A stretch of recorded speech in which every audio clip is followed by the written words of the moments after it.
look at the indictment, you know, one of the first things they talk about is the enterprise. From at least 2008 through about the date of the filing, Sean Combs, the defendant, and others, known or unknown, were members of the associated criminal organization. All right, so this Russian soldier is such a crap. Forced labor, interstate transportation, Olympics whenever this war is over. coercion and enticement to engage in prostitution, narcotics offenses, kidnapping, arson, bribery, and obstruction of justice. So if he's conducting his affairs all over the country, bringing in drugs, bringing in prostitution, preventing people from leaving. 2 drones out of the air with an AK with iron sights. That's crazy. That's your neighbor Dave.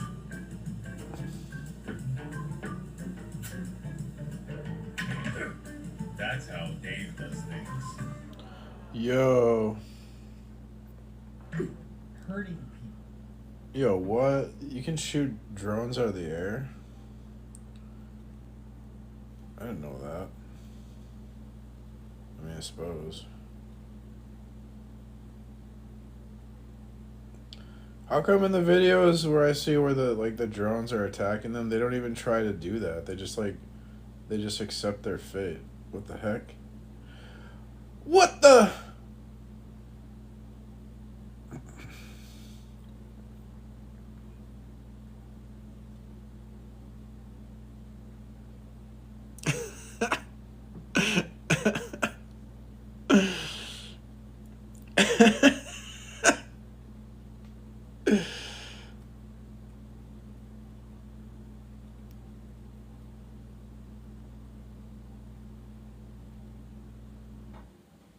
Tag, you're it. Oh no, what Doc Green doing? Scratch me. With his fruit. Till Wingle. Let's go straight up in it. Pray God that I flinch him. Yeah. That's right, guys. It's how we know that God is real. He made it obvious through his creation and our reflections of godliness. It's not that simple to say people are just ignorant. They have knowledge buried that's deep down inside of them. Won't go admitting what they know, they push the truth down. But like a beach ball, the truth ain't something you could drown. All the effort to suppress it only wears them out. People suppress the truth in unrighteousness, fear, and doubt. They lie to self just to avoid what feels uncomfortable. Truth about God and also fear of judgment too. It's not just lying, it's believing in their own lie. Tell themselves I don't believe in God, their way show otherwise. To rationalize, they twist the evidence to fit their hate. For instance, twisting scriptures to convince themselves it's fake. And some will say that science proves there is no God, but really, that's using God's creation to run from him insincerely. They use logic to deny logic. They make truth claims to claim the truth is nonsense. It's an excuse game, they locked in the subconscious. Ignore the obvious and make excuses to stay godless. This is self-deception. This is self-deception. No more self-awareness. No deep introspection. This is self-deception. This is self-deception. No more self-awareness. No deep introspection. Be aware that there are levels to awareness. People will not always be aware that they're aware of this. It can be subconscious, it feels safe not to admit. And other times they know they are suppressing what's legit. And over time this puts their spirit to sleep and numbs it. They forget God on purpose for fear of guilt and judgment. Because the evidence for God is clear, there's no excuse. Self-deception makes them guilty through truth they chose to refuse. It's like a mug.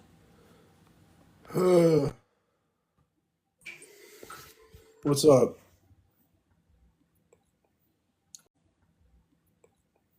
Welcome, CC. Hello. I just wanted to understand your first prompt from how it's objectively proven. Yeah. So, we prove different things in different ways. Like we have specific proofs, but then there's like when we prove 1 + 1 = 2, we use a different type of proof. We use like a rational type proof. And so God, the thing people don't understand about God is he's what's called a transcendental, which means God would be like foundational to reality. He'd be the source of existence, truth, and values. Yeah.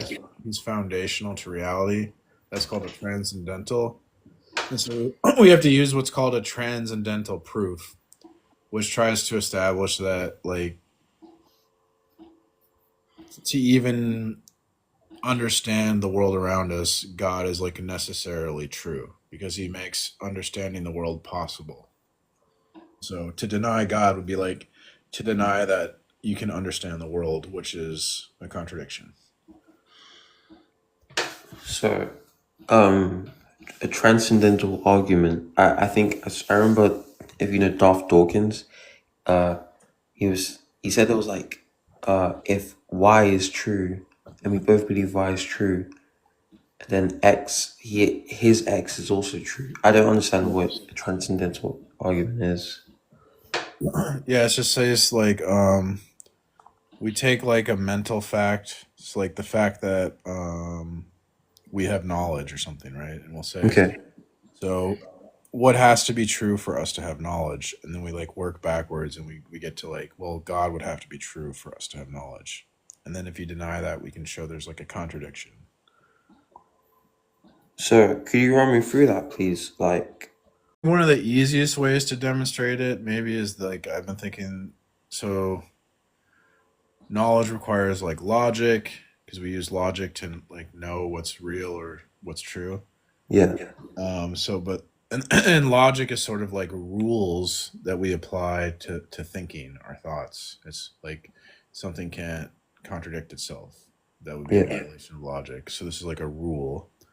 Well, the problem is that for a rule to function, you need rule enforcement. And so, like, think of there's going to be an NBA playoff basketball game tonight, and if the referees don't show up, the game's not going to function because the players will do whatever the hell they want. So if like no one enforces these rules of thinking, I could just say like God exists because the moon is made of cheese. Like I don't have to follow any like logic, right? Yeah. So we need something to enforce these rules, so they're binding or obligatory. And the only type of being that can enforce the rules of thinking would be like God, like a necessary mind. So it's kind of like the physical world obeys the laws of logic and is upheld by the mind of God. Yeah, he's like a cosmic referee that's enforcing the rules. Okay. They're like, and if you don't have something like this, it'd be like, well, why is logic consistent then? Like, why can't logic just change? You know, because if nothing's enforcing those rules, you could just change. Yeah. If there's no police, people will just drive however the hell they want, and traffic won't function because people will be getting into accidents. You won't be able to go anywhere. Yeah. Okay, I get it. All right. Thank you very much. Yeah, you're welcome. Have a great day. Bye. God You bless. too. God's kind of like the police of the truth. You could think of him like that. And if you deny God, you're going to have to tell me, well, then what polices the truth? That's not God. Can I ask a question on that idea of God enforcing? Mm-hmm. Why does God choose violence? Why does God choose violence? Yes. Why does an all-powerful and all-knowing God that has an infinite of options available to him, some that we as humans can't even comprehend, right? Why would he choose violence? And I mean not violence on the world, I mean violence by God. Like the story of Noah, of drowning the entire world. Why would God choose violence? Well, God's sole motive is that he wants a loving relationship with people. So when God does something like drown the planet, he does that because he wants a loving relationship with humans and the way things were going. Because That's a bizarre sentence, though. when we reject God, there's consequences, right? Because if you're free, then you're also responsible. That's an entailment of freedom. Yeah, I know, I get that, but it's weird that an all-powerful God would choose a very human method as a consequence. The right? consequence Like of violence is very primitive. That's why we as a species choose violence to solve our problems and control our criminal population or element, whatever. But it's just weird to see from something well, that should be all powerful and all knowing. right. Well, because it's a misnomer to label it as violence, right? It's just God's judgment, and the reason why God does that is because if you reject God, you fall into the bondage of sin, which would include things like violence. So he had to flood the planet in order to free us from the bondage of sin because we were so lost and enslaved by sin. But couldn't he just snap his fingers, Yeah, God could. in Yeah, theory, make them suffer because through a slow, deliberate death? Like that's something I would expect from a dictator, right? From a tyrant, from an emperor, but from God, it's just bizarre to me. And every religion has its own different like violence by God story, because it's not only Christians. Like every well, religion yeah, has this like again, violence that by God it's story. not. We wouldn't say it's violence. We would say it's like a God's judgment or God's wrath. So we wouldn't use the word violence. It doesn't really make sense Oh, why not? because it's not violence. It's divine judgment. God is a perfect and just judge. He's not gonna do anything that's like cruel or the only God. All of God's actions. I mean, Jesus, tell that to the people who are helpless and hopeless for 40 days waiting to die. That's horrible. Well, I think like a lot of the horrible things demonstrate God's power. Like our weaknesses demonstrate God's grace. So I don't see like God is the suffering servant, right? So the idea is that as Christians we look to those people who are like suffering in the world and then we serve them, right? Because that's the type of God, the person God is.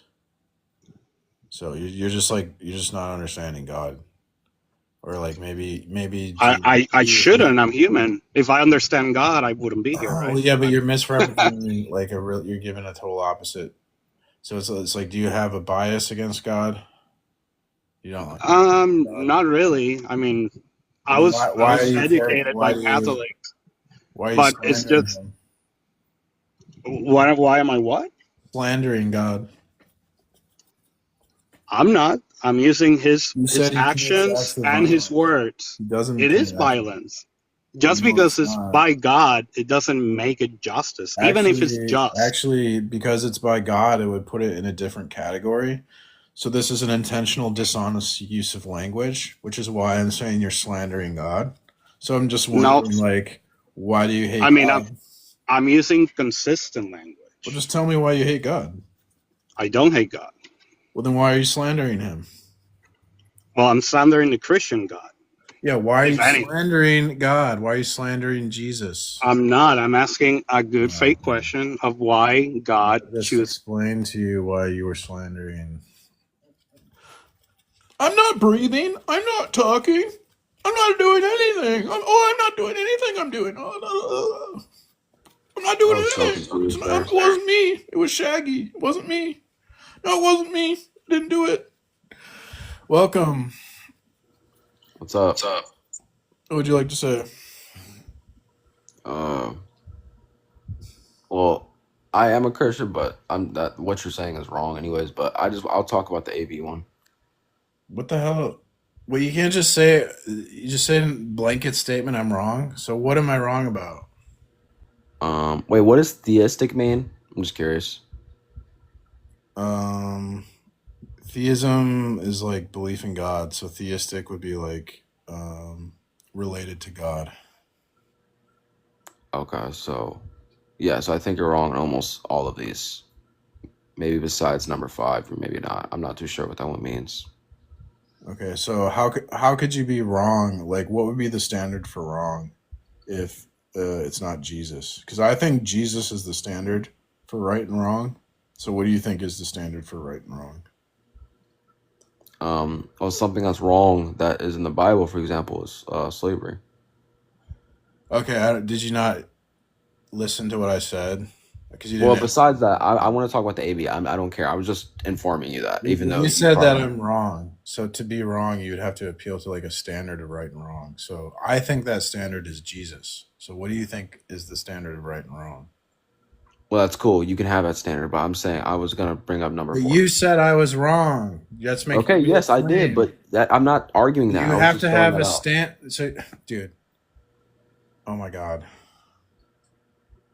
I'm telling you, I'm not arguing that. I was informing you. I understand. I'm just pointing out that when you say I'm wrong because you're an absurd and an irrational person, it doesn't mean anything because you don't even have any standards. You don't believe in any standards. That's all. I do believe in standards, but I'm saying I was informing you. I Really? wasn't So trying to what make is an your argument objective about it. standard for right and wrong? That's not Oh, Jesus. So, once again, can we get on the AB topic? And running away, run away, run away. Oh my God, this guy, bro! I can't. I'm trying to talk about one specific topic. Okay. I know you want to get like a clip out of this. I'm sorry. I'm not someone who can clip easily I at know all. you're super genius, teenage. I know. genius. I'm probably smartest here. And why do I hate chickens? Because you're scared of my question. Bro, get out of your farm. What are you doing? Well, when kid? people are act like cowards, I play an Farm audio boy. clip. Huh. When people Anyway, act why do like you think- cowards, why do you I think play. AB is morally okay? When people act like cowards, I play a clip of chickens. AB is morally okay. When people act like cowards, I play a clip of chickens because you're like a chicken, like a coward. That's cool. I'm going to debunk you on this AB debate, and you're going to instantly change this, or you're just mentally ill and you don't know how to concept like anything. So why do you think AB is not okay? And you think someone should be able to? Because Do you think AB is not okay all 9 months? hell yeah.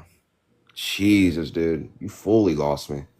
God, man, I don't know why people have that stance still. It's insane. Well, go ahead. I'll hear It's you out. simple. So, like, biologists will say that human life begins at conception, and so human life is sacred because humans are made in the image of God. Oh my Thus, God, this is gonna be they- a Christianity debate. Thus, they inherently have value.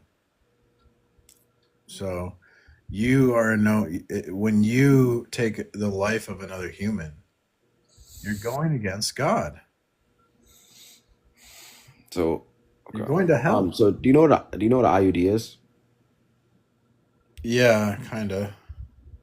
Okay, so kind of. So you don't. So So you have no if you responsibility. do, could you give me a definition on what it is? Like, for example, what's a copper IUD? I don't know. Okay, so copper IUD, it's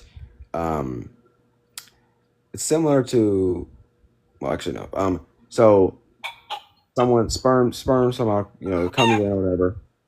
The IUD prevents the sperm from getting to the egg. Okay, so in some cases, the IUD doesn't prevent the sperm from getting to the egg. Yep. Right. So what happens is, instead, the sperm will get to the egg, and then the IUD will prevent implantation. Yep. And in summary, unaliving the conceived zygote. Would you consider that unaliving? Yes. So do you think people that get IUDs should go to prison? Well, I think we should enforce the laws. Like, I wouldn't retroactively enforce it, but I think we should start enforcing laws against that. Yeah, I think that should be a crime. Okay, so how should it be a crime? Well, because it's against the law to schmurder. So what they're doing is schmurder. So they should go to prison for schmurder. Okay. We're So you letting- think they should just completely get rid of IUDs? Yes. Okay, so that would make it even more difficult to engage in intercourse and not have a kid. So that would actually make your pro-life argument look worse, because you're actually benefiting or you're benefiting the pro-choice side. Not really. Right. More ABs occurring, most likely. I'm not really like pro-life. I'm like an abolitionist. So I think we should Oh God. abolish. Buck, buck, buck, buck, buck, buck. Yeah, that's you now, buddy. That's you now, buddy. How am I a coward? God. Where's my chicken at? How am I a coward? I need to get my chicken sound effect. What do you mean, how you're a coward? You're serious talking about you're an abolitionist or something. You literally have the thing that says abortion is child sacrifice. Yeah, I want to abolish abortion. Yeah. And you just tried to argue that you're not for pro-life. So you're saying you do realize abolishing abortion means you are pro-life. But pro-lifers aren't trying to do that. So Oh my God, what is this guy on about? the pro-lifers are like compromisers. No, it's They not. support. So I reject the idea that the ends justify the means. I think corrupt ends or corrupt means lead to a corrupt end. And so when you compromise and you support things that like allow for child sacrifice, that's not It's not a child sacrifice. It's not even a child. It's a parasite until like 18 weeks. It's a child sacrifice. You're using distancing language because this is what like criminals do when they commit crimes. They use like the pube. You know, it was an What are you accident. talking about, dude? You must I be was trying to losing brain defend cells. myself. I'm talking about how you're like you feel guilty about what you're doing to babies or what your support being done to babies. And so you feel guilt and you're using like a distancing language to distance yourself from the crime. And you want to call it an abortion instead of a child sacrifice. But it is a child sacrifice. Do you even? What's a child sacrifice in your opinion? When you sacrifice the life of like,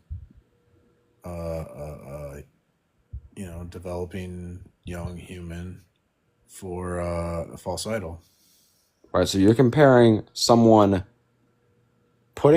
you're comparing someone unaliving a child for like a ritual.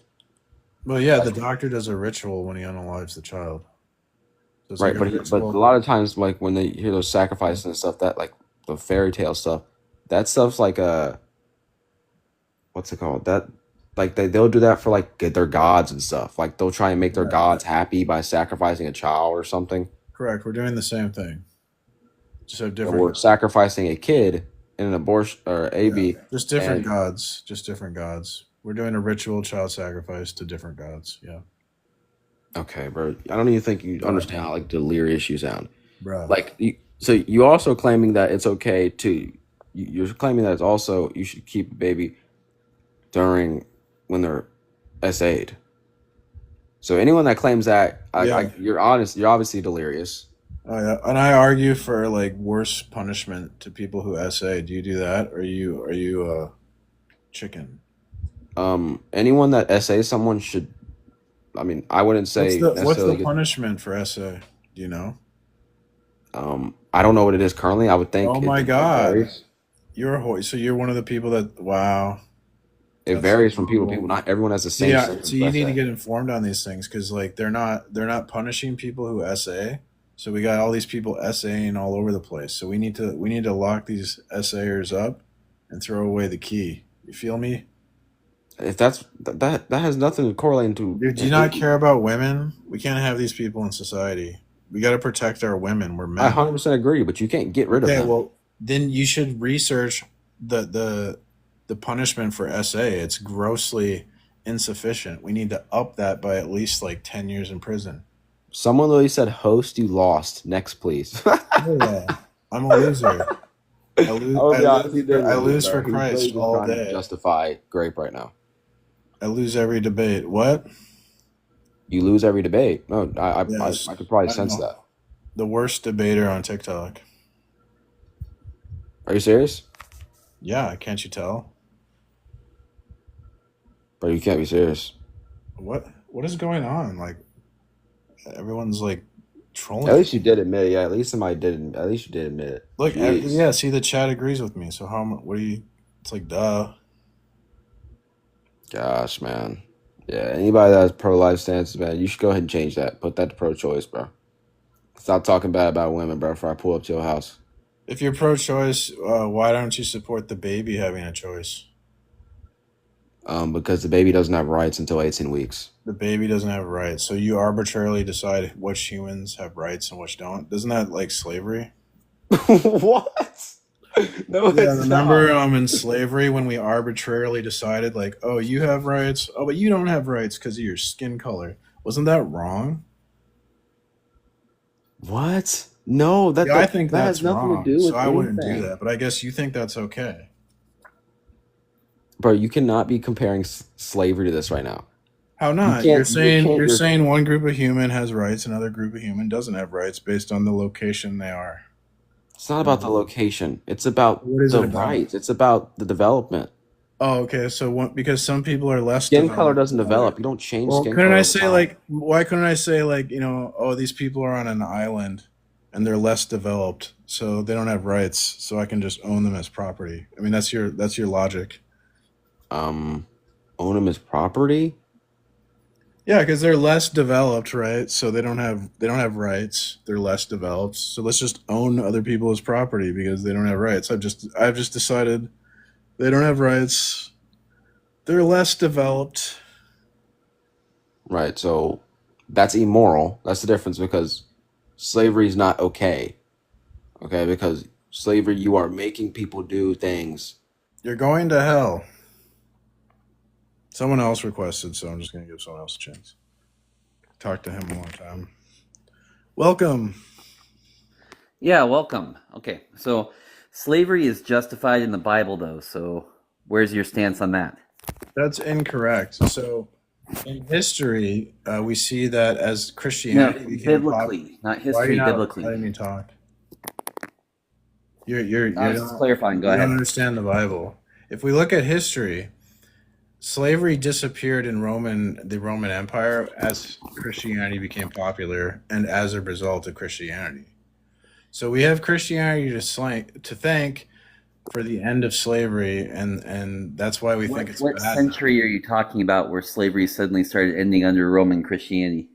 I suppose when like Constantine converted. So when was that? I don't know the exact. Was it like around the 300? So you actually don't know?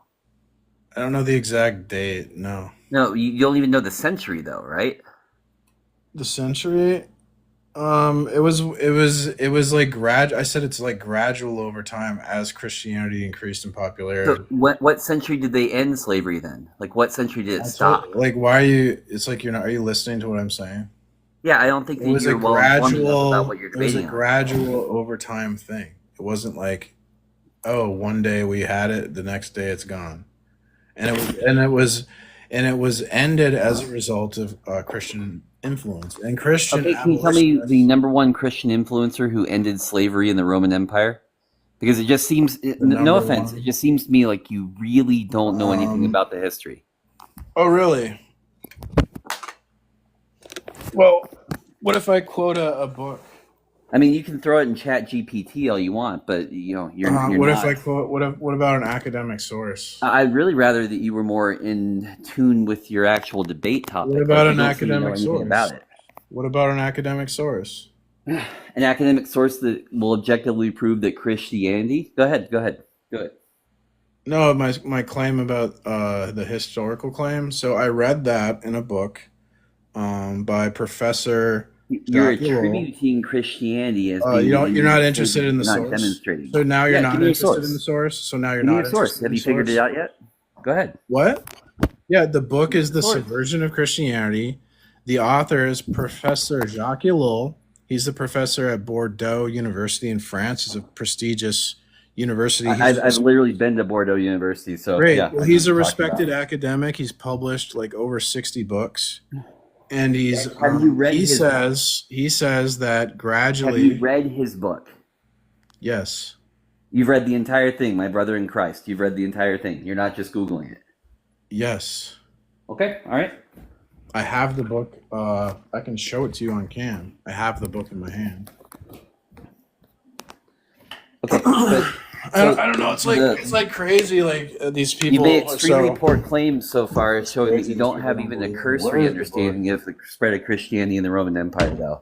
where did I put the book? I don't remember where I put it. I don't know. I have the book somewhere around here. You have to trust me. See, this is the thing, PMAR, is every time I see you deviate from the little Darth playbook, you don't ever know what you're talking about. Like, What are if you you can't talking repeat about? this, I read books and I quote books. you aren't quoting anything.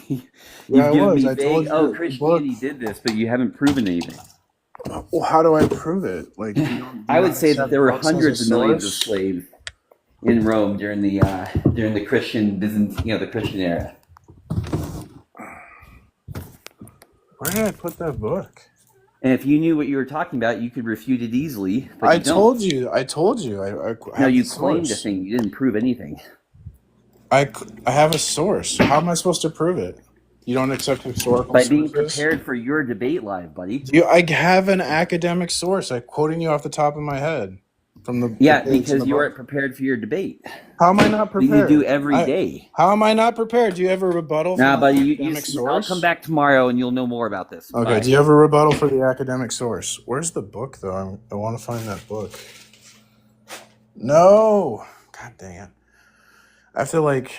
I know I put it somewhere because my cat will, like, eat the book, and I don't want my cat to eat... My cat ate my homework. Where did I put the book? No! I can't remember. What the heck? Bro, where did I put it? Well, I have a PDF of it, but kind of like having a physical copy is kind of cool. Dude, where is it? I thought it was on... Oh my gosh.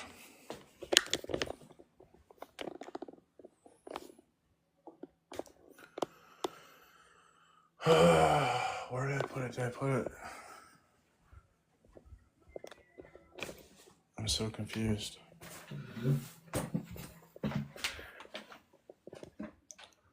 So how's everyone doing today?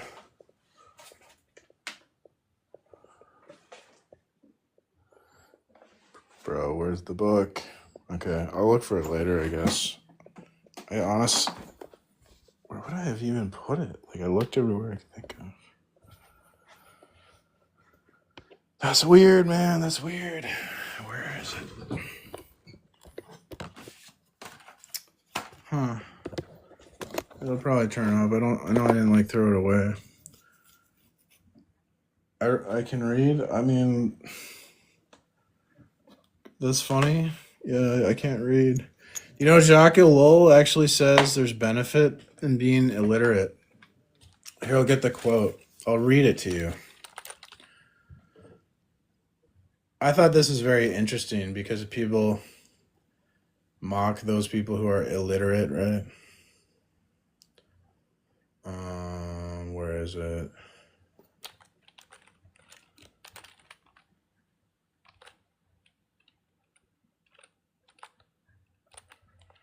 Okay, here it is. This is from the book Propaganda, The Formation of Men's Attitudes, 1962.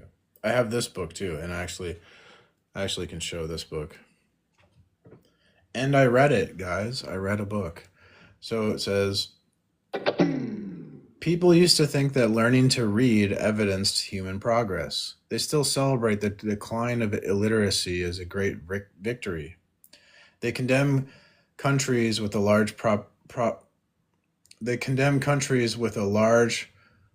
proportion of illiterates. They think that reading is a road to freedom. All this is debatable, for the important thing is not to be able to read, but to understand what one reads, to reflect and judge what one reads. Outside of that, reading has no meaning and even destroys certain automatic qualities of memory and observation. But to talk about critical faculties and discernment is to talk about something far above primary education and to consider a very small minority. The vast majority of people, perhaps 90%, know how to read, but do not exercise their intelligence beyond this. They attribute authority and eminent value to the printed word, or conversely, reject it altogether. As these people do not possess enough knowledge to reflect and discern, they believe or disbelieve in toto what they read. And as such people, moreover, will select the easiest, not the hardest, reading material. They are precisely on the level at which the printed word can seize and convince them without opposition. They are perfectly adapted to propaganda. That's badass. I think that's pretty badass. Based, welcome. Hi, P. Mars. Hi. Been a while since we spoke. Okay. Abortion is child sacrifice. Jeez, man, how do you write these prompts and think that like you have a valid point? Yes. No slavery in ancient Israel. All right, tell me how atheism is irrational. Atheism is irrational because it entails a contradiction. Yeah? What's that contradiction? If atheism is true, atheism is false. If atheism is true, atheism is false. Yes. What does that mean? Well, atheism would like make truth impossible because it would undercut itself. So it's a self-referential performative contradiction. Yeah, explain how that's a contradiction. Because the Christian God is like necessary for logic, for example, right? Oh, could you prove that? Yeah. Go ahead. Well, that's what Tag demonstrates. So logic is an abstraction, which means we need to ground it, or else it's just floating. Because abstractions don't stand in causal relations. And so we need something to ground logic. And only the Christian God has unique attributes to ground logic. Things like... So, only your specific God, but not just your specific God, your interpretation of that God is the only way we can ground logic. We have an objective interpretation, so when you say it's my interpretation, that's not accurate. We have an Well, objective... it kind of is. Because I guarantty you, if I ask you questions about the Bible... and Okay, when well, you then think you're just about- straw-manning my position. So as Christians, we have the Bible and hermeneutics to objectively interpret the Bible. So it's an objective, it's not a personal revelation. I'm appealing to an objective source for knowledge. All right, so I'm about to ask you a couple questions, and I'm about to show everyone that even your thinking is illogical. Okay, Could but you logically explain how talking frogs are tell me, how is that logical? Talking frogs, talking donkeys, things like that. right, so if God can make an atheist talk, logically, he can make a donkey talk because there's not much difference. Oh. So you're telling me that talking donkeys and talking snakes...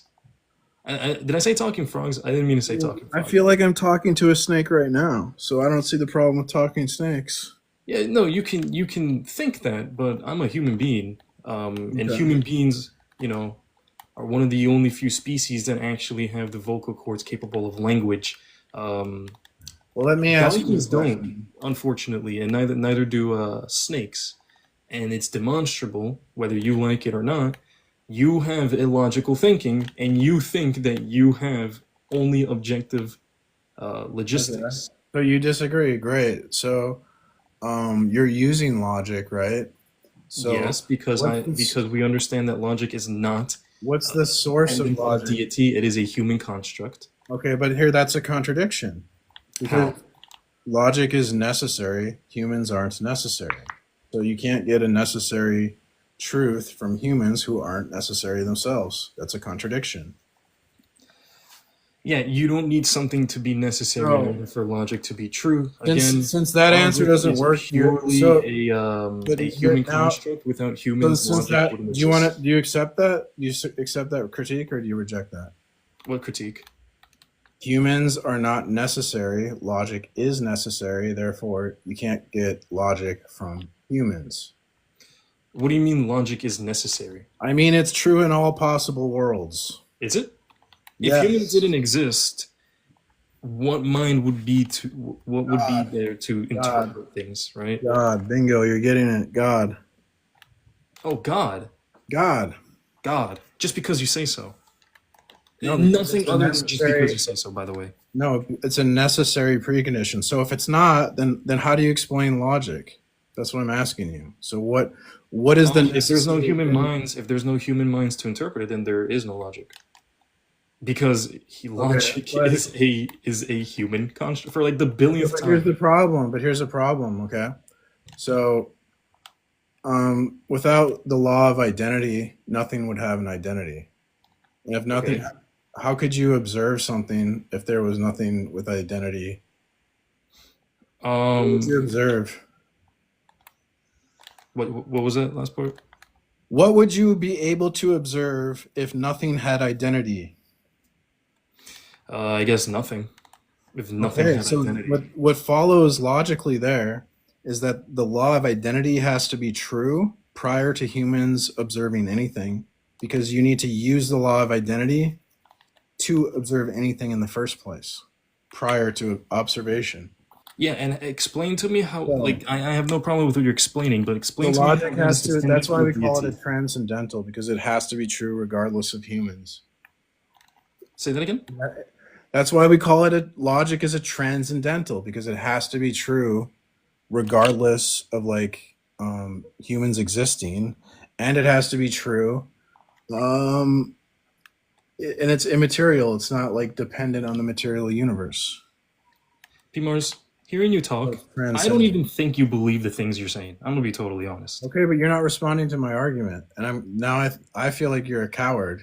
I'm not a coward. Like, I completely understand that if there's no humans around, then we can't make observations like you're explaining. Absolutely. When I don't That's not what I understand said. That's not what I explain said. to me I said- how any of this is. I said logic dependent has to on deity. exist. Logic has to exist prior to humans existing. Why? Why is that I true? just told you, because can you observe something without identity?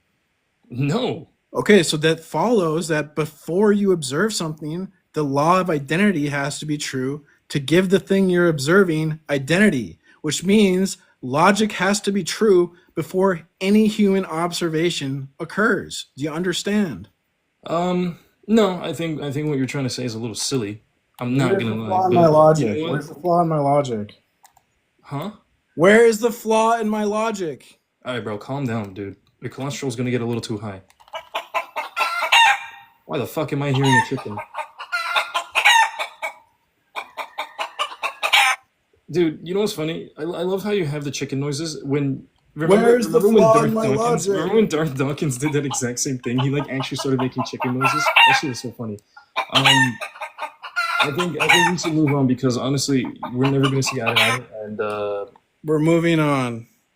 it's just circular. We're I'm just gonna gonna move keep on. asking you.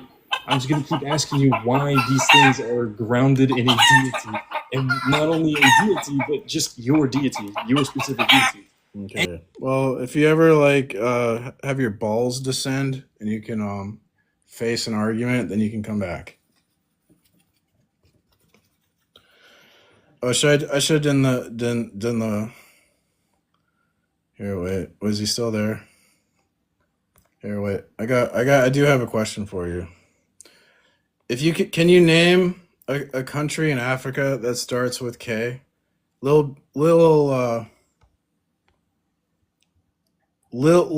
Pabiz, come back up. I'll give you $10 if you can name a country in Africa that starts with. Kuwait, Kenya. I gotcha. Can you Kenya fit suck my- these can you- nuts. Can you suck these? I knew it. Yeah, I've never heard that before.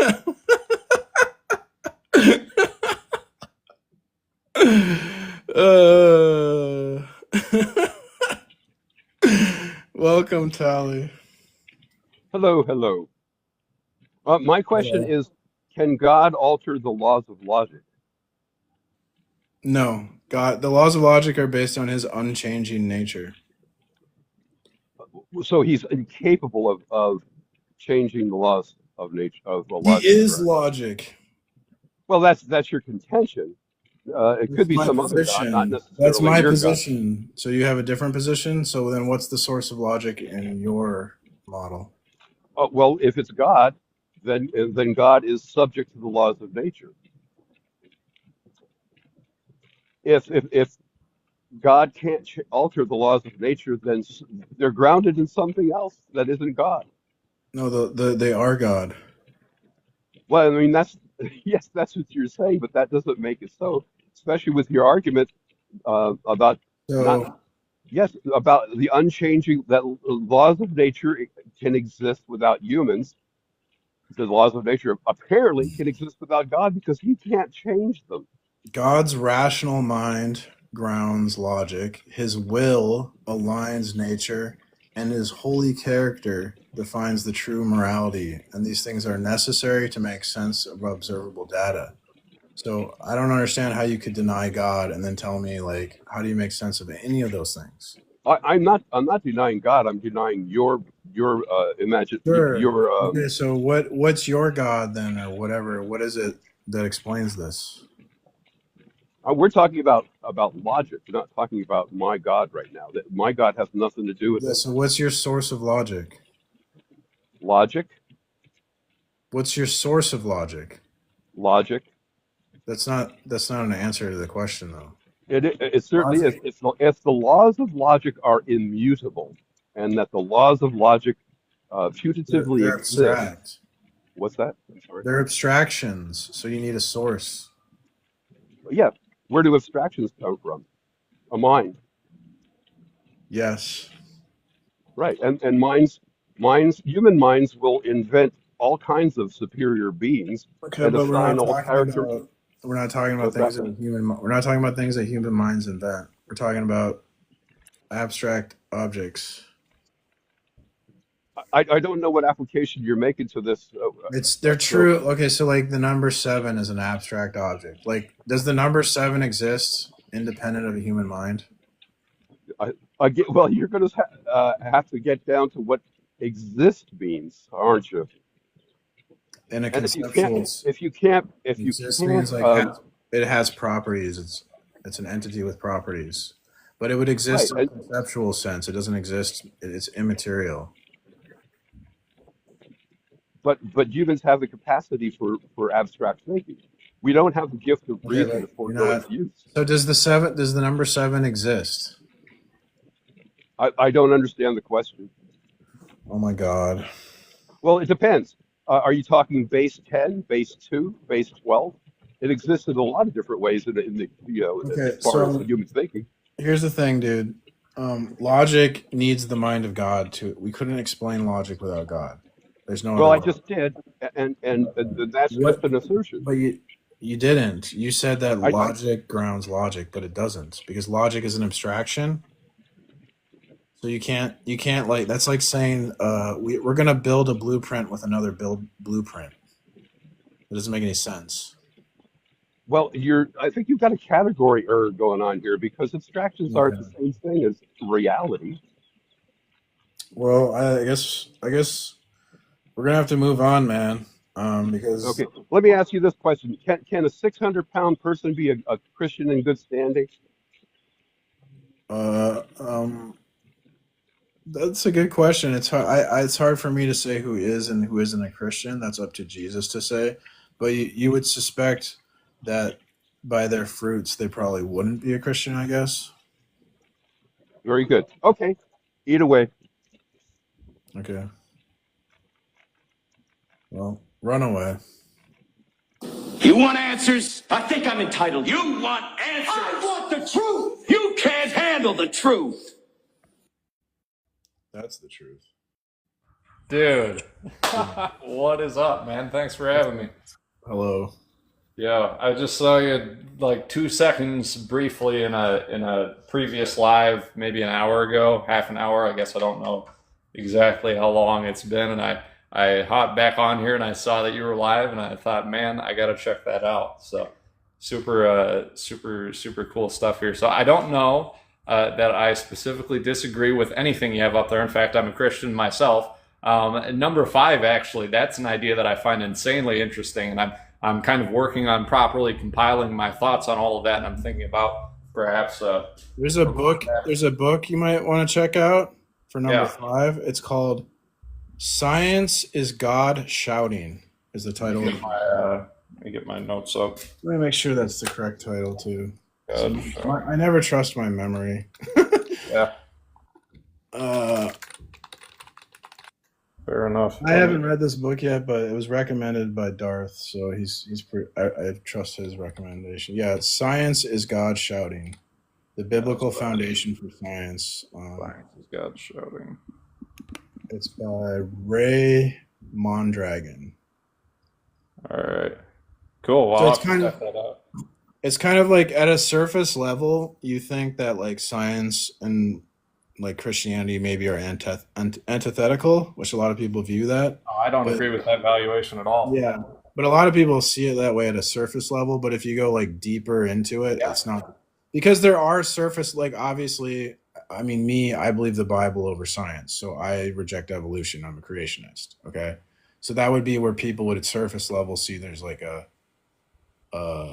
kind of a battle going on, but at a deeper level, we see that the Bible is actually necessary as a foundation for science, and that atheism would make science impossible. So that's kind of like the idea. Yeah.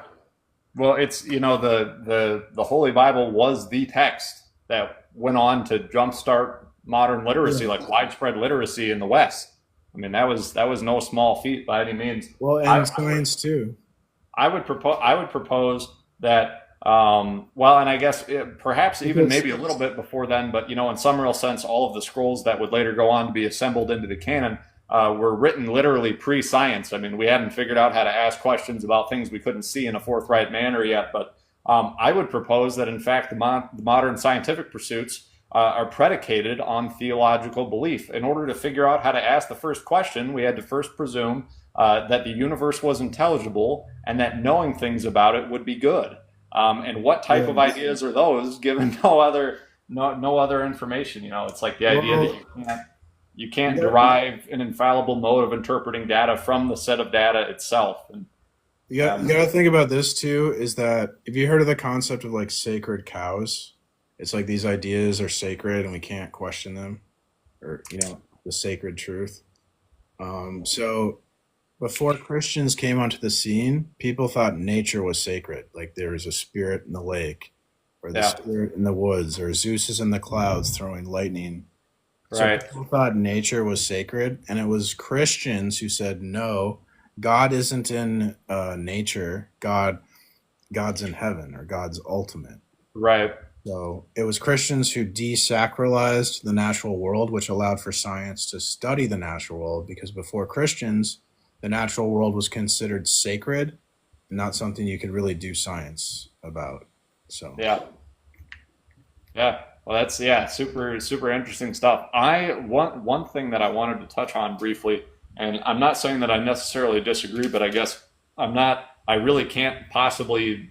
I don't know exactly what your thoughts are on this, and I'd love to hear you kind of explain your point of view. The first one there, Christianity is objectively proven. I'd love to hear your argument out on that, because I've heard some from different people, and I'm not anything before that I'm certain would be convincing to an atheist. Were that conversation to be had, but so I'd be interested to hear your thoughts on that. Well, there's kind of like, so we make some points. So first we say there's like no neutrality. No one's neutral. Christ does not permit neutrality. Your reasoning, human reasoning, is either submissive to Christ or in rebellion against Christ. So we're saying that we reason either with the aid of Christ helping us reason, or we don't have God to help us reason. And humans have to reason unaided. So that's the dichotomy. So there's no neutrality, even if you're agnostic, right? An agnostic thinks that it's possible to, I can reason without God. I don't need God. I can just use logic and reason, no problem, right? So there's no neutrality, because as a Christian, I believe the only reason I can use logic is because God designed my mind and designed logic. And if you take that designer away, you're going to have to explain, well, how are you using logic? How is your mind capable to know the truth if it's just the product of survival? It's not the product of design and truth. So what we say is that the self, that God's revealed himself in creation, human history, And the self-attesting Christ of Scripture is necessary on a foundational level for just understanding the world, having meaning and purpose to anything, having rationality at all. And without God, specifically Jesus, because like the other gods also have problems that would collapse human reasoning into futility. Like we wouldn't be able to reason. And then when they challenge us, we say that like, well, the Bible speaks with a divine authority. So if you say the Bible isn't the authority, what's your authority now? And it's like they don't really have.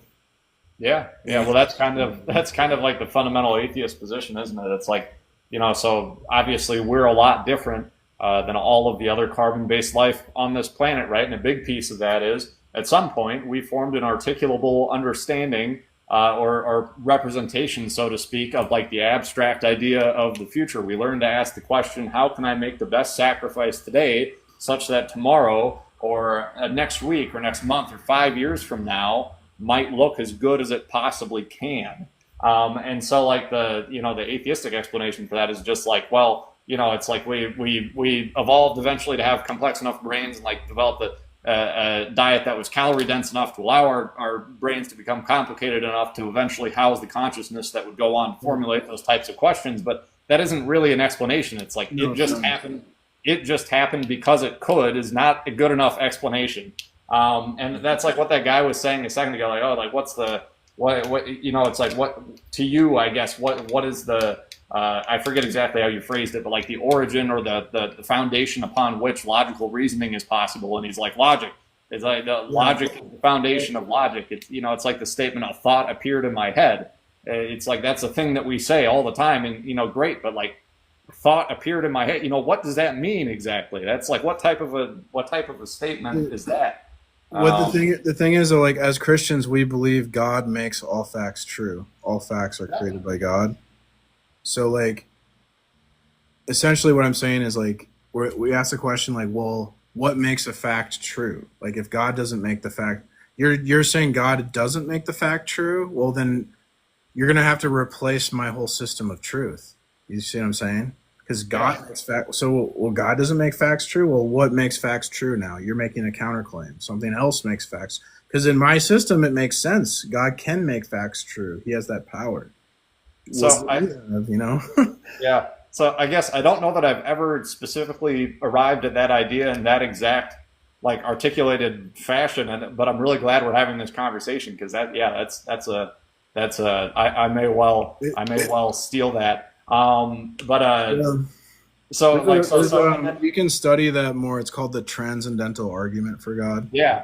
Well, and so like I've had conversations exactly along those lines with people who claim to be atheistic before, just not exactly in that type of phrasing. And usually the answer is something approximating, well, like if an idea works, if an idea has utility here, like it has repeatable, observable, quantifiable, qualifiable utility, then that constitutes true fact, and that's outside of any like underlying intelligibility, to the universe or anything like that. And my kind of proposition following that would be, if your definition of what's true is what works here, what has utility, the Judeo-Christian abstraction of God is perhaps the most powerful idea, a true idea that's ever been formulated. And that's a whole nother 2-hour long conversation. But then you'd have to get into a whole argument about like utility after that at that point. Well, so and then it's it's the relatively short order, and I think you might have touched on this a little bit earlier too. But it's you could also point out that just because like they have models with predictive success, it doesn't really like get them to like truth, because there's like, do you know quantum physics and Newtonian physics? They're both models with predictive success, and most people accept them as true, but they actually are mutually exclusive. Did you know that? So they both can't be true, but they're both predictive models. You see what I'm saying? So predictive modeling doesn't really get us to truth. Yeah, quantum physics and all of that is a little bit outside of my wheelhouse, but professionally, a large part of what I do is me too. You don't have to know much. I don't know anything about quantum mechanics either, but I know that quantum mechanics is a predictive model with predictive success. I know that, right? No, that's not controversial. And I know Newtonian mechanics is also predictive modeling with predictive success, but they're mutually exclusive. Or like Einsteinian relativity would be mutually exclusive with Newtonian, I think. There's also there's geocentrism. There's a model that predicts the stars, and it's in a geocentric model, but it's not true. So just because a model has predictive success, it doesn't mean it's true, basically, is what I'm saying. Yeah. Well, another thing, so like I do kind of a couple different things right now for work, but a big part of what I do for a living is data science. That's kind of one of the hats I wear currently and have, for a while. And we have the idea that scientifically speaking, there's no such thing as an infallible truth because there's no such thing as a universal basis for observation. In other words, when we say... Well, unless you're a Christian, right? What? Unless you're a Christian, though. As a Christian. Yeah. So what I'm getting at with this is when I say there's no such thing as an infallible truth, I mean scientifically. There's no such thing as an infallible scientific truth because there's no such thing as an infallible or a universal, basis of observation. So what we're saying... Based on infallible truths. That's why we say it needs God, because God right, exactly. So when we say, let's say that we have a theory on something and we go and we test that, we do an experiment, it yields certain results, we analyze those properly and forthrightly, and we extract all of the useful information that there is to be extracted from those results, and we can formulate positive statements about the nature of being as such as a result of that. In some sense, what we're literally saying is this works here now. And so the whole utility argument kind of falls apart when you properly run that idea to its logical conclusion. Because are you proposing that independent of observation, there is in fact no objective reality? So what you're saying is basically there's science is limited in its scope, but people try to almost treat it like it's the absolute truth of God or something like that. But we got to be more realistic in science, the limitations of science and the limitations of humans. So I guess the point that I'm not making is, and I think you agree with this, and maybe this is part of what you just said, is it's not that the scientific pursuits are a waste of time or that isn't incredibly powerful stuff, but it's that simply the study of science and theology are two independent things. They aren't necessarily contradictory, as some people would like to propose, which I really don't agree with that sentiment. But the thing is, if I was to pick up a science textbook and attempt to read it as a theological text, looking for theological meaning, I could read that whole book, front to back, regardless of which one it is, and likely learn absolutely nothing. And in the same sense, if I was to pick up the Bible or any theological text, I could read the entire thing front to back. If I am looking only specifically for quantifiable, qualifiable, true scientific fact that aligns with today's understanding of the world, I can read that whole book front to back, and I'm not likely to learn anything I didn't already know. And so it's I feel like people oftentimes kind of miss the point a little bit. People like to bring up in the book of Genesis, for example, when we're describing the creation of the habitable universe, it describes the cycles of day and night as starting to happen before the creation of the stars. And so people go, oh, well, that's not scientifically literate. The stars are the thing, one of the fundamental necessary key components in order to have day and night in the first place. And it's okay, well, if you're asking the question, why does it say that when that isn't scientifically literate? If you're going to ask it, at least ask it correctly. The question should be, why does Genesis not contain the entire Big Bang theory, right? If you're going to ask a question like that, and the answer is it's not a science textbook. It's the whole, if theoretically speaking, we had a, as we understand it today, the description of the origin of the universe in the book of Genesis, it would have meant nothing to anybody at the time, regardless of whether or not that seemed to be. Do you not take that literally? So I take it literally insofar as I understand the utility of that description and its origin. Was creation happen in 6 days or not?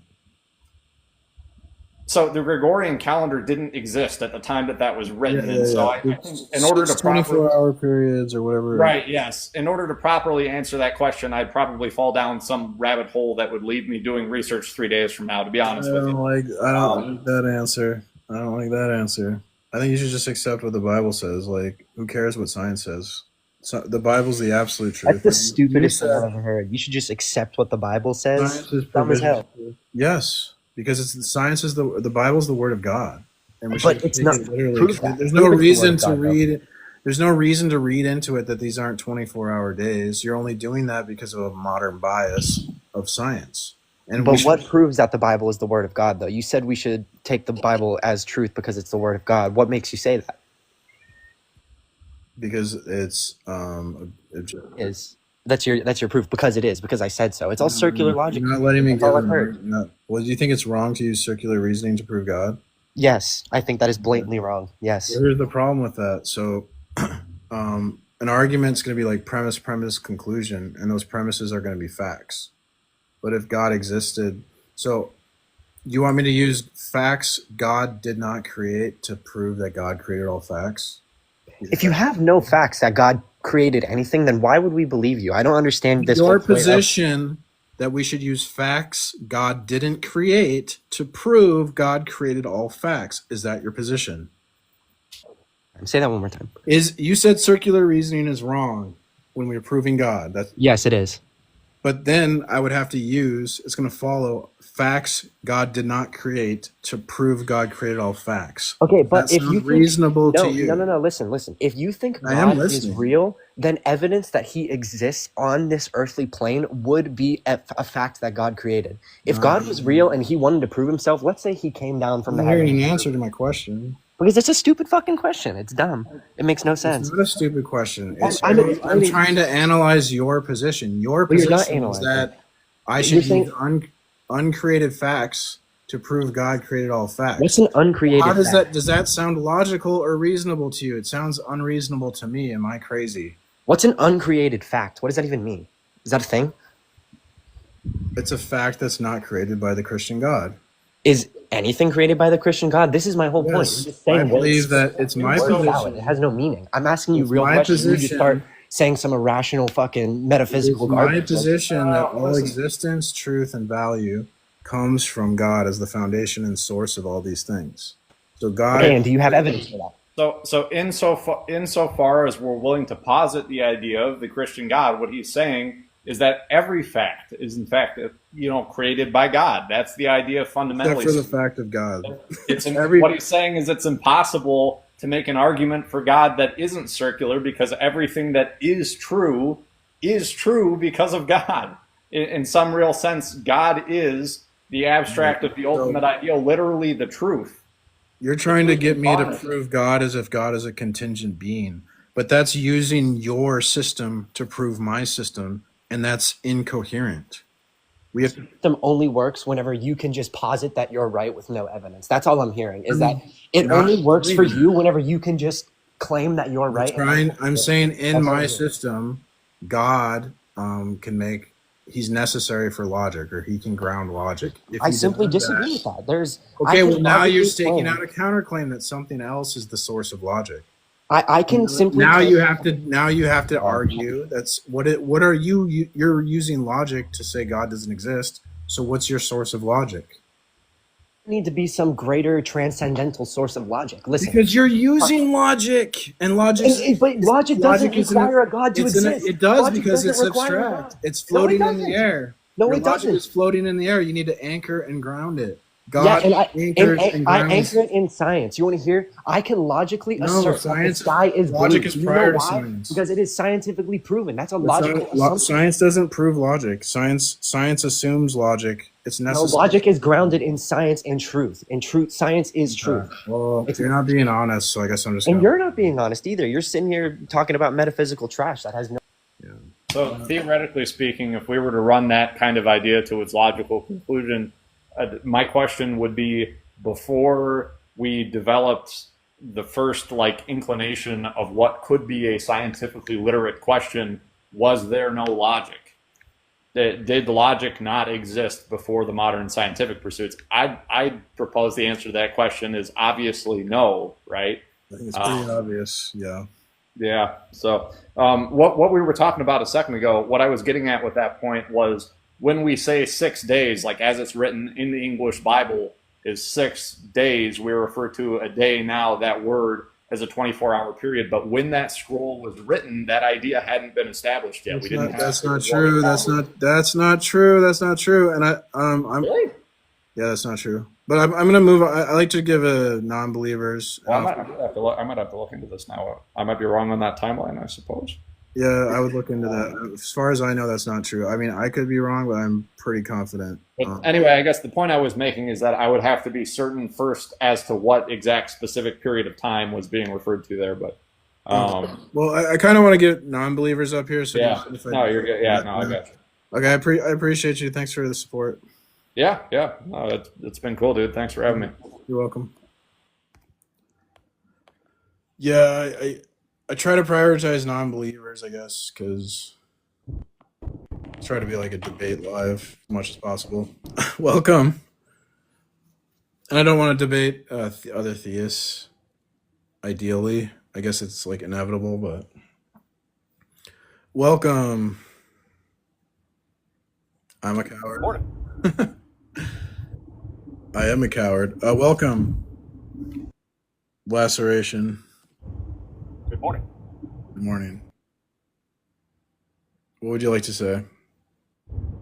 So your first statement there, Christianity is objectively proven. Yeah. Are you familiar with? Well, hang on. Before we get to there, you said just a moment ago that the Bible is the Word of God, right? Yes. Okay. If you don't mind me asking you a personal question, just so that we can have a basis to where to go with this conversation. And if you don't want to answer, that's fine. It's not relevant. Just helps the conversation along. Obviously, you're Christian. I take it. Yeah. What denomination of Christianity are you?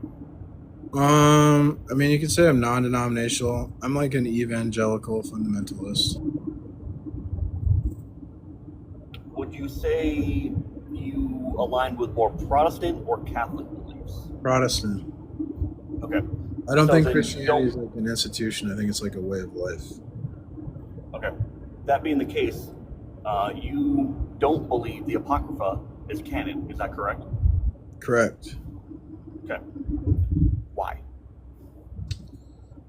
I don't really debate this. There's a book I want to read on this, but I think there's good reasons to what Saint Jerome makes an argument for the 66 books canon, I believe.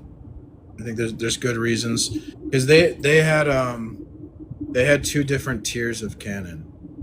The original church, like the Apocrypha, were kind of like a lower tier canon, and the 66 books were like a higher tier canon.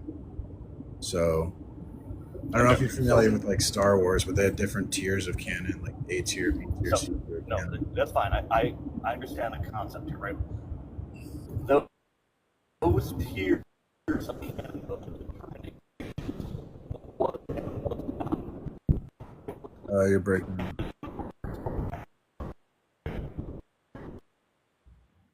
Oh no! What was that guy? Was that guy's name Neil Hawthorne? I learned something new called the Neil Hawthorne. That's your. Is there something called a Neil Hawthorne effect? Is that what your name is based on?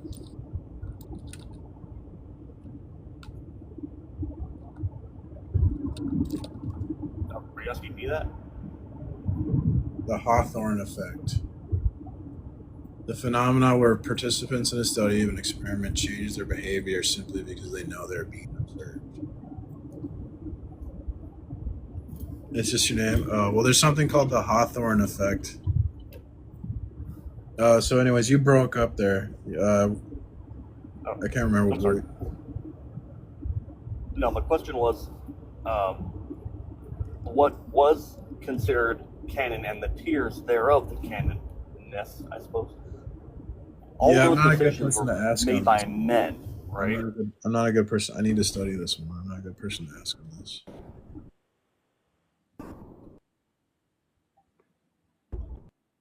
Right? Like, Christians reject the Book of Mormon. Yeah, because it's like personal revelation. It's not an objective revelation, and it goes against scripture. I mean, if you can even call it a revelation, most people call it lies, right? Because Yeah, sure, I'd call it one. Joseph Smith was a documented. Yeah, it's a lie. It's an obvious lie. Yeah. Man, you're like really. How do you explain to a person? Why do I accept the Bible and not the Book of Mormon?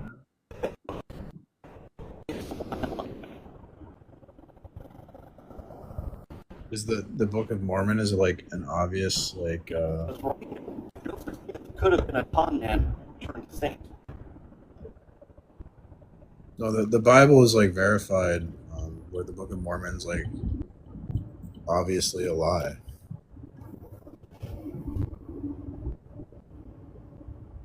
So they're just two totally different. See, Really you're not compare supposed to apples take it on being verified or not. It's supposed to be a matter of faith. You're supposed to feel it in your soul. Oh, really? So Like, then why there does are plenty of little lies or inaccuracies in the Bible, you know? No, that's not true. So why, if it's supposed to be about faith and not evidence, why did Paul even mention there were 500 eyewitnesses to Jesus' resurrection? If it's supposed to be about faith. Because that adds credibility to the story.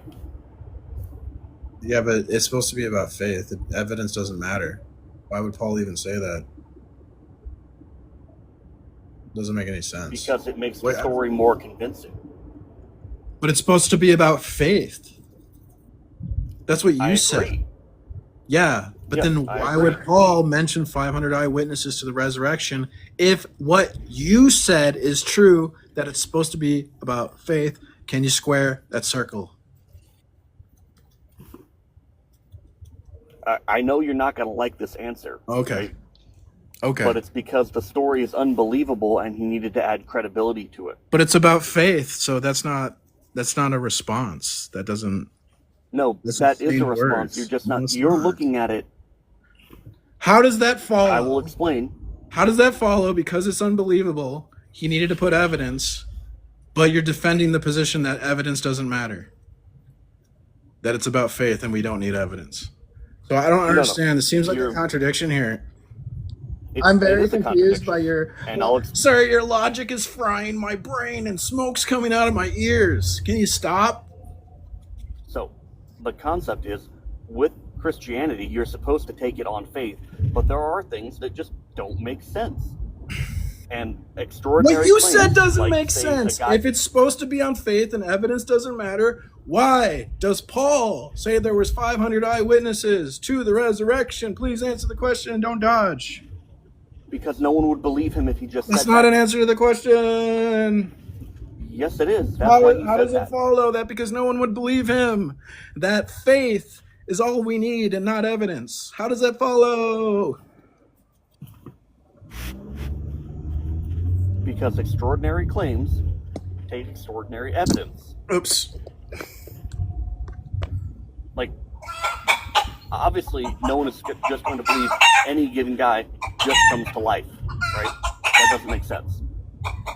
That is contrary to what we know happens. Okay, and how is this a counter argument? Like, how does this follow that we need faith and not evidence? So Paul wrote 500 eyewitnesses saw the resurrection.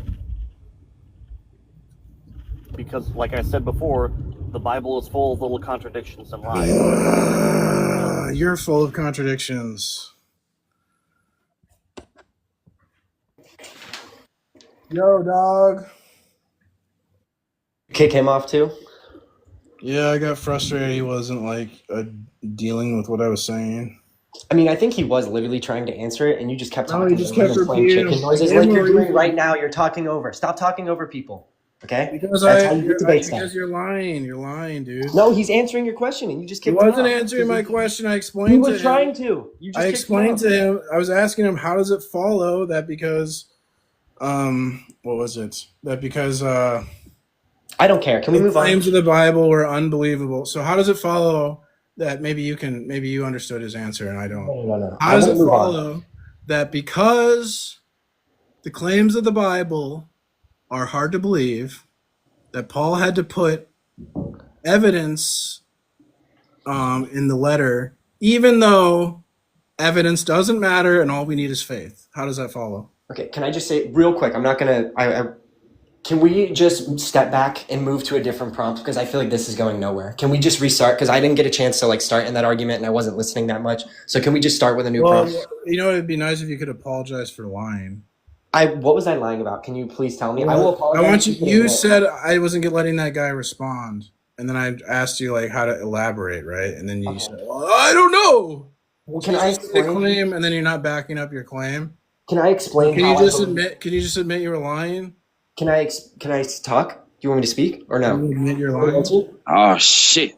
Here we go again. You want me to answer you, or you're gonna keep talking over me? Because last time I checked, he was speaking, but all I could hear from his answer was fucking chicken noises. So I have literally no clue what he was even trying to say. I'm sorry, I can't go on. That's okay. Your tears say more than real evidence ever could.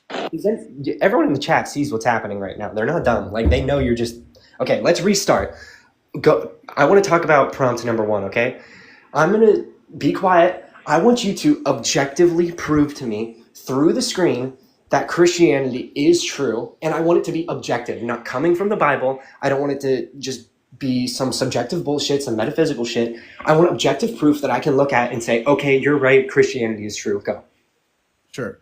When you ask me for proof, there's a baked-in assumption there that we have to follow these rules of proof. And if you follow the rules of proof, you can prove something. Well, how proofs work? That's literally a science. I let you talk. I didn't interrupt you. Sorry, you're right. Rules of proof require rule enforcement to function. Rules without enforcement do not function. Like a basketball game without referees, the game doesn't function. So to do the rules of proof require a cosmic referee to enforce those rules, and only the Christian God of the Bible has the necessary attribute set, which is unique, that he can be the cosmic referee. Can I ask, why does the Christian God is the only one that has that rule set or whatever you said? Because I can posit that any other God can also enforce those rules in the exact same way. Any other God. You can't, because all the other gods would deny one or more of the unique attribute set of the Christian God.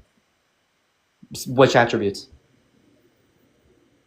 Which attributes? Allah isn't always truth revealing. Allah lies in the Quran. So Allah can't ground logic because Allah lies. The only other God, you know that, right? There's multiple thousands that probably don't that fit those attributes as well. But your God would have to reveal himself. Okay, so if God designs the world that the world doesn't know God, could you know God? Sorry, can you repeat that? I couldn't hear you. If God designs the world in a way that no one can know God, could you know God? Well, if it was designed that I could not know him, then no. Right. So the only way we can know God is if God intentionally reveals himself to us. So God needs the property of revelation, which is going to limit it to Yahweh, Christ, and Allah. And so then from there we just get into a theological debate that Allah and Yahweh don't work because they can't ground logic, and then boom, you have Christianity. But I just disagree with that on so many levels. First of all, you're still just kind of making assertions and claiming that they're true. You're just saying, well, it can't be any other God because Christian God has the only true attributes, which again, there's no proof behind any of that. And also, back to your earlier statement where you said that games and things can't function without rules. And you talked about a basketball game, right? You said you can't play basketball without a referee. That's just not true. I play basketball with my friends in our courtyard with no referee all the time, and we have fun. Because think that's not true. You guys are enforcing the rules. You guys are serving as the referees. Again, but what isn't a basketball? What if someone came into your basketball game and grabbed the ball and then ran home? Well, I would probably be pissed that my basketball game just got ruined. Yes, because he's not following the rules. Because no one No, because he enforced the stole my rules on basketball. him. So do you see how the rules have to be enforced for the game to function?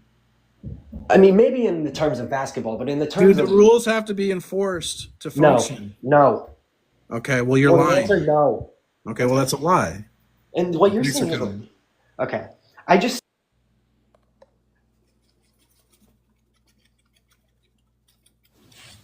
Welcome. Hello. Hello. How are you doing? I do be fine. I really liked the rules example you came up with. And you worked under the kind of guise that we use these rules of like the burden of proof and everything. And that's what we call reality. It's the shared hallucination that we can all point to and say, I experienced this, you experienced this. Then we meet our experiences together. We cut out what's personal to our experience and we keep what's shared. So when you're talking about needing rules for like proof that God exists or But whatever. just because we share an experience, it doesn't get you to reality. That just means you have a uniform experience. No, I'm saying that's what is reality. That's the definition of reality. It's the experiences we have that intersect. Okay. Because so go ahead. what you're doing is you're doing what Van Til says is you're absolutizing a statement of abstraction. So reality itself is a metaphysical claim. Like, what is reality? Like, Exactly. It's just our shared experience. You're not saying It's anything not. of substance. No, but is reality a physical or mental substance? Reality isn't real. Thanks for coming. Reality isn't real. Okay. Well, this is atheism, and that's why I'm a Christian, because I'm a realist. I believe in reality, hence I'm a Christian. If you don't believe in reality, then there's a lot of good options for you. You have atheism, you have Islam, you have Judaism, paganism, pantheism. There you go. Bro, why do you... It's a just gonna kick me off? Come up here. You're just gonna kick me off again? Well, it's a contradiction for you to come up here, because if you don't have to follow the rules of debate, then what are we even doing? What do you mean follow the rules of a debate? I've been talking to you the whole time, and you keep kicking me mid-sentence. You said rules can function without rule enforcement, which means we don't have to follow the rule of debate. So then why are you even debating? You're contradicting yourself. I'm trying to talk to you and have a real discussion. You're contradicting yourself. You keep talking over me and having these stupid... Contradicting yourself. Can we just have a discussion? Can we just have a discussion? You said we don't have to follow rules and they can function, but... In a specific context, not in everything, you stupid fuck. You're so fucking...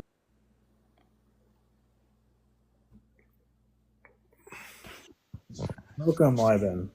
Hello. Hello. What'd you like to say? Yeah, okay, so your first point, Christianity is objectively proven? Correct. Okay, how is it objectively proven? With That the transcendental argument for God. So we need things to have an identity over time. Things to have to maintain an identity to make sense of the world, which means we have to have something like limit the states of existence of any object that exists. Okay, so God's revealed himself in creation and human history with the necessary attribute set to limit any object states of existence. And so if you're denying that, what would limit any object states of existence that's not God, so that you could we could have this conversation? well, first of all, I think that you're coming with some presuppositions that I don't agree with, such as you're saying that God has to limit himself or something, and I don't believe in that. Maybe I don't know. Maybe I should go. Do you understand what a rule is? Yeah, I don't know what the rule is. Okay, so there's rules of thought, and rules require rule enforcement. So God is like the police of our thoughts, and if God doesn't police our thoughts to enforce the rules of thinking, who does? Well, he gave us free minds to some extent, and we are the controllers of our own thoughts. Oh, okay. So then I can just make up any rules, and I'll say God exists because cats exist. Well, you could claim him everything that you want. Because but, because you just admitted that there's no logical consistency, so we can just nothing matters. Yeah. no, I do believe in logical consistency. Oh, well, why is logic consistent? Because I would say God needs to enforce the rules so logic is consistent. But what's enforcing those rules? It's not God. It's reality. Yeah, but what you're doing is what Van Til says is like you're absolutizing a statement of abstraction. So you're trying to say that reality is God. No. Yes. Reality is created by God. Reality is you believe in God. Yeah, What God do you believe in? I believe in Allah. Yeah, but he's a liar. No, he's not a liar. He is.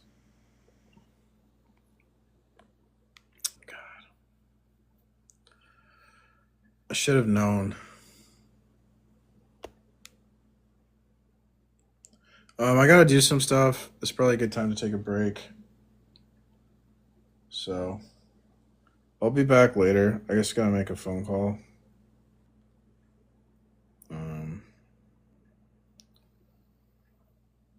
So I'll have to end the live.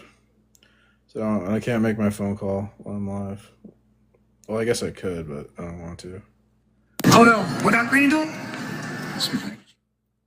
I got a rap song to prove my my argument for God.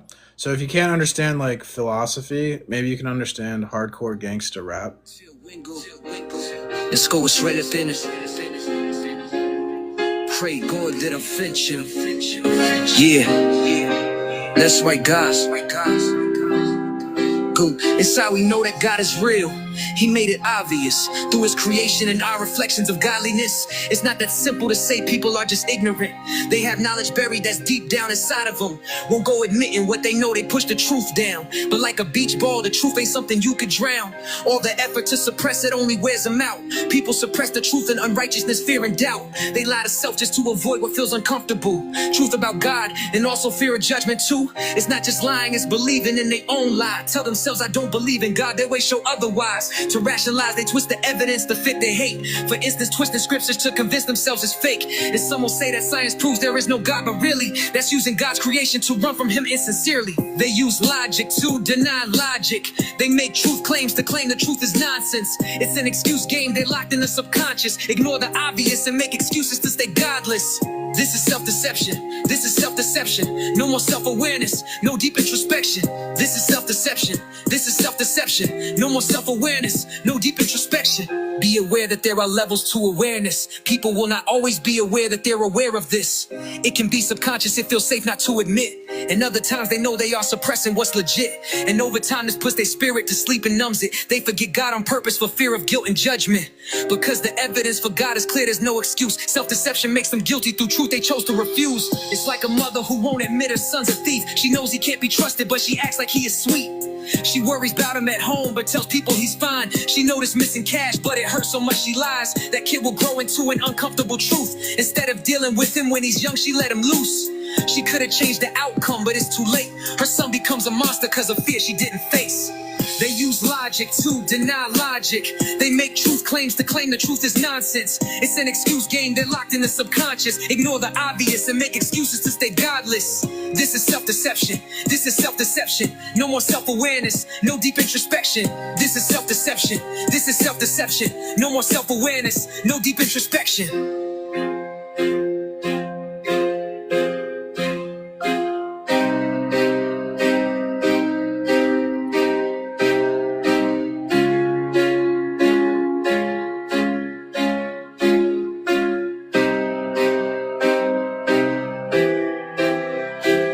You use God's absolutes to deny God as the absolute. So you have no use to me, you're godless and you have no truth. The habits you exhibit and the traits that you collapse into stand as proof in spirit of your death because you have no fruits. The line between what you think and what you know is broken. Like Oedipus, you cling to denial because of lies you've chosen. Like King Lear, you despise true love for a lie that's spoken. So it's clear you're self-deceiving to hide your coping. It's become normal to deceive yourself about belief. Escapism is nothing new, but facing it sets cowards free. The power leaves you when you put up barriers of fable and disables overcoming that what's happening is painful. The fate you get is what you sow, and this you know. The seed you planted on this planet, plant it as you go. And they grow no matter how you feel about them. And if they're rotten, then you need to rip them out then. Self-deception seems to stem from trauma, but complex inspection leads to get you farther. In life some lessons hurt and times can get hard, but if you deceive yourself, you never leave the start. Just accept what you cannot change. Embrace what you need to make it through heaven's gates. Don't hold on to a band-aid on an open wound. Don't abuse yourself no more, cause you know the truth. Why would you lie to you? I don't get it. What good does denial do? Make you pathetic. Why not rationalize the truth to be a legend? Selective memory and biases with no proof. Confessing. You don't know, do you? He is risen. That you know you do. Indeed, he is risen. The hold on you keeps you twisted. The facts you overrule lead you to forgiveness. Just practice some self-awareness and know you. The logically and be fearless. Own you. Embrace discomfort. It will mold you. The ways that you suffered, now you surpass the old you. If you don't face that which oppresses you, it compresses you. Don't let it move you to belief unless it's true. Express the roots of your issues and then you'll step into a life of blessed truth. Correcting self with every move. Self-deception seems to stem from trauma, but complex inspection leads to get you farther. In life some lessons hurt and times can get hard, but if you deceive yourself, you never leave the start. Just accept what you cannot change. What you need to make it through heaven's gates. Don't hold on to a bandit on an open wound. Don't abuse yourself no more, cause you know the truth. Why would you lie to you? What good does denial do? Make you pathetic. Why not rationalize the truth to be a legend? Selective memory and biases with no proof. Confess it. You don't know, do you? He you. What you need to make it through heaven's gates. Don't hold on to a band-aid on an open wound. Don't abuse yourself no more, cause you know the truth.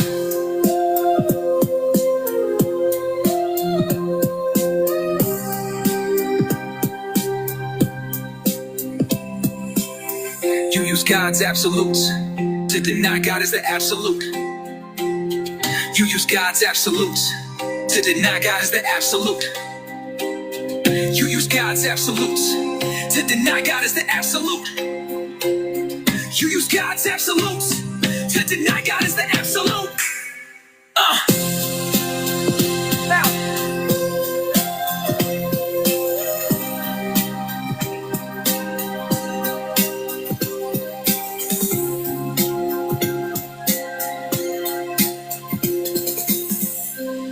Snap out of it.